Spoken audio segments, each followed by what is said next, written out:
to do things that I want, but I'm just scared to do them. Thank you so much for making a video on this because I have been wanting to talk about this. So in this comment section, I am seeing a lot of advice around, do it scared.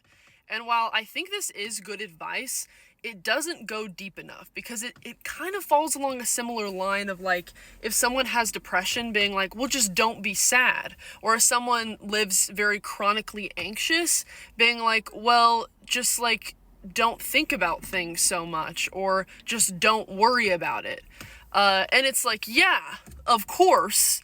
But when you live in sort of a chronic state of fear, it usually goes deeper than that. Like, the advice of like, just do it anyway, usually is not enough. And this comes from someone who has worked a lot of people through their feelings of fear. And the thing about fear is, first, the ability to understand it. Fear is usually, our fear to live a life that we love is usually rooted in three things. And this is something I talk about in my book.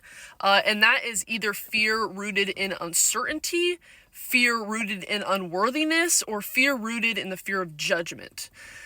Usually if you're someone that their fear is usually rooted from unworthiness, you're probably someone that wants to work on releasing feelings of shame around parts of themselves, and developing that self-love. If you're someone that your fear is rooted in the fear of uncertainty, I imagine you're someone that tries really hard to control the environment around you and learning ways to release some of the need for control. And if your fear is rooted in the fear of judgment of others, I imagine you're someone with a pretty harsh internal critic. And that probably comes from a parent. And kind of relearning the way you interact with your thoughts and yourself and the way you talk to yourself. And so I think with anyone, like, this is so common, and I think with anyone, if you have fear to live a life that you love, know first and foremost that there's nothing wrong with you. And your body is trying to keep you safe. It's very smart, and it thinks that it's helping you survive. But it becomes an issue when it's keeping us from living a life that we love. And then that's when we get to start kind of readjusting our relationship with our body so that we can do the things that we want to do.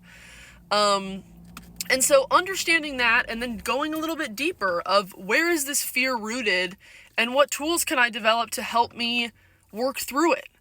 And I think when you lay it out like this, it becomes less of like a what's wrong with me, when really it's sort of like a step-by-step like developmental process that can actually be really exciting as you explore who you are and your capacities.